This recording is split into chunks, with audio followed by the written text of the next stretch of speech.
আসসালামু আলাইকুম ওয়া রাহমাতুল্লাহ। আজকের আলোচনার শুরুটা আমি করছি আবুল আম্বিয়া বা নবীদের পিতা হযরত ইব্রাহিম আলাইহিস সালাম এর থেকে। ইব্রাহিম আলাইহিস সালামের ঔরস থেকে সুপ্রসিদ্ধ দুটি বংশধারা নেমে এসেছে, যার একটি তৈরি হয়েছে ইব্রাহিম আলাইহিস সালামের প্রথম স্ত্রী সারাহ আলাইহিস সালামের গর্ভজাত সন্তান ইসহাক আলাইহিস সালামের মাধ্যমে এবং অপরটি তৈরি হয়েছে তার দ্বিতীয় স্ত্রী হাজেরা আলাইহিস সালামের গর্ভজাত সন্তান ইসমাঈল আলাইহিস সালামের মাধ্যমে। ইব্রাহিম আলাইহিস সালাম সারাহ আলাইহিস সালামকে রেখে আসেন জেরুজালেমে এবং হাজেরা আলাইহিস সালামকে রেখে আসেন মক্কায়। এর ফলে জেরুজালেমে সারাহ আলাইহিস সালামের গর্ভ থেকে একটি বংশ তৈরি হয়েছিল এবং মক্কায় হাজেরা আলাইহিস সালামের গর্ভ থেকে আরেকটি অর্থাৎ ইসমাঈল আলাইহিস সালামের বংশ তৈরি হচ্ছিল। ইসমাঈল আলাইহিস সালামের বংশের সর্বশেষ নবী হযরত মুহাম্মদ সাল্লাল্লাহু আলাইহি ওয়াসাল্লাম। মূলত এই বংশে খুব বেশি নবী আসেননি। সারা আলাইহিস সালামের গর্ভ থেকে যে বংশ তৈরি হয়েছে সেই বংশ থেকেই সর্বাধিক নবী এসেছিলেন। ইসহাক আলাইহিস সালামের সন্তানের নাম হল হযরত ইয়াকুব ওরফে হযরত ইসরাঈল আলাইহিস সালাম। এই হযরত ইসরাঈল আলাইহিস সালামের বংশধরকেই বনি ইসরাঈল বলা হয়। কোরআন এর যেখানেই আপনি হাত দেবেন সেখানেই এই বনি ইসরাঈলদের সম্পর্কে আপনার লেখা পাবেন। এমনকি এই বংশকে নিয়ে কোরআনে একটি বিশেষ সূরাও রয়েছে। যাই হোক, আমরা দেখতে পাচ্ছি যে বনি ইসরাঈলের শহর হল জেরুজালেম। পরবর্তীতে ইসহাক আলাইহিস সালামের বংশ থেকে লক্ষাধিক নবী এসেছেন, যাদের সকলকে আল্লাহ রাব্বুল আলামিন একটি কমন আদেশ দিয়েছিলেন, যা কিনা সূরা বনি ইসরাঈলের মাঝে উল্লেখ আছে। তা হলো, তোমরা যদি অঙ্গীকার পূরণ করো তাহলে আমি অঙ্গীকার পূরণ করব, তোমরা যদি আমার প্রতি বিশ্বস্ত থাকো তবে আমি তোমাদের সম্মানিত করব, পক্ষান্তরে তোমরা যদি আমার আদেশ অমান্য করো তাহলে আমি তোমাদের বাইতুল মুকাদ্দাস অর্থাৎ জেরুজালেম থেকে বহিষ্কার করব। আল্লাহর এই আদেশটি বনি ইসরাঈল প্রতিবারই ভঙ্গ করে। ফলস্বরূপ আল্লাহ তাদেরকে বহুবার বাইতুল মুকাদ্দাস অর্থাৎ জেরুজালেম থেকে বের করে দিয়ে অন্যান্য সম্প্রদায়কে তাদের স্থলাভিষিক্ত করেন। হযরত ইয়াকুব আলাইহিস সালামের 11 জন সন্তান ছিলেন, তার মধ্যে হযরত ইউসুফ আলাইহিস সালাম একজন। হযরত ইউসুফ আলাইহিস সালামকে তার ভাইয়েরা একটি কুয়ার মাঝে ফেলে দিয়ে চলে যান। পরবর্তীতে মিশরের রাজা তাকে কিনে নেন এবং তিনি মিশরের রাজ পরিবারে লালিত পালিত হতে থাকেন। জীবনের এক পর্যায়ে আল্লাহ তাকে জেলখানায় নিয়ে গেলেন, সেখান থেকে আবার বেরও করলেন এবং বের করার পর তাকে রাষ্ট্র ক্ষমতা দেওয়া হলো। পরবর্তীতে তিনি তার বাবা মা এবং ভাইদের ফেরত আনলেন মিশরে, অর্থাৎ বনি ইসরাঈল জেরুজালেম ছেড়ে চলে আসলো মিশরে। সেখানে এসেও বনি ইসরাঈল আল্লাহ তাআলার প্রতি অঙ্গীকারবদ্ধ থাকার আদেশটি ভঙ্গ করল।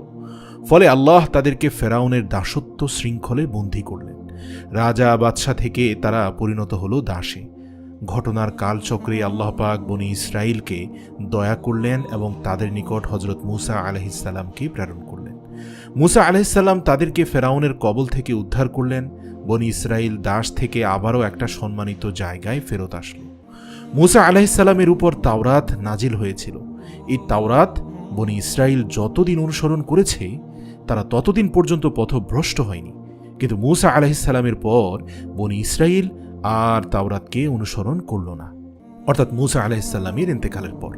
মূসা আলাইহিস সালাম বনি ইসরাঈলের মানুষজনকে বলে গিয়েছিলেন, আল্লাহ পাক আমাদের ফেরাউনের কাছ থেকে নাজাত দিয়েছেন, এখন আমাদের উপর তিনি একটি ফরজ বিধান আরোপ করেছেন, আর তা হলো জিহাদ। মূসা আলাইহিস সালাম তুর পাহাড় থেকে দেখলেন বাইতুল মুকাদ্দাস দেখা যাচ্ছে। তিনি তার সম্প্রদায়কে সেটি দেখিয়ে বললেন, আল্লাহ পাক আমাদেরকে তাদের বিরুদ্ধে যুদ্ধ করতে বলেছেন। তখন বনি ইসরাঈল এর লোকজন বলল, আমরা কিভাবে তাদের বিরুদ্ধে যুদ্ধ করতে পারি? তারা তো অনেক শক্তিশালী।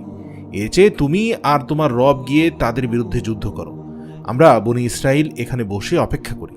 যখন বনি ইসরাঈল এভাবে আল্লাহর বিরুদ্ধাচরণ করল, তখন আল্লাহ আবারও তাদের শাস্তি দিলেন। তারা 40 বছর পর্যন্ত তুয়া উপত্যকায় উদ্বাস্তুর মতো ঘুরতে থাকল। এরপর আল্লাহ তাদের প্রতি দয়া করলেন। মূসা আলাইহিস সালামের পর আরেকজন নবী আসলেন, ইউশা ইবনে নুন আলাইহিস সালাম। বনি ইসরাঈল তার কাছে গিয়ে বলল, আমাদের একজন রাজা নিযুক্ত করুন, আমরা তার নেতৃত্বে আল্লাহর পথে যুদ্ধ করব। অতঃপর আল্লাহর ইচ্ছায় তালুতকে বনি ইসরাঈলের রাজা নিযুক্ত করা হলো। তালুত এর নেতৃত্বে যুদ্ধ শুরু হলো। তার সেনাবাহিনীতে একজন বালক ছিল যার নাম হযরত দাউদ আলাইহিস সালাম। এই দাউদ আলাইহিস সালাম এর ছোঁড়া একটি পাথর গিয়ে লাগলো প্রতিপক্ষের সেনাপতি জালুতের চোখে। মূলত এই ঘটনার পরিপ্রেক্ষিতে খুব অল্প সংখ্যক সৈন্য নিয়ে তালুত যুদ্ধে জয় লাভ করে, যার ফলশ্রুতিতে বনি ইসরাইল আবারও বাইতুল মুকাদ্দাসে নিজেদের রাজত্ব কায়েম করে। দাউদ আলাইহিসসালাম এর সাহসী ভূমিকার কারণে তালুত তাকে সেনাবাহিনীর উচ্চ পদমর্যাদায় নিয়ে আসলেন। পরবর্তীতে 40 বছর বয়সে দাউদ আলাইহিসসালাম নবুয়াত প্রাপ্ত হলেন। তার নেতৃত্বে ইতিহাসে সর্বপ্রথম জেরুজালেমে ইসলামী রাজ্য কায়েম হলো, অর্থাৎ ইসলামী রাজ্যের প্রথম আমির বা রাজা হলেন দাউদ আলাইহিসসালাম।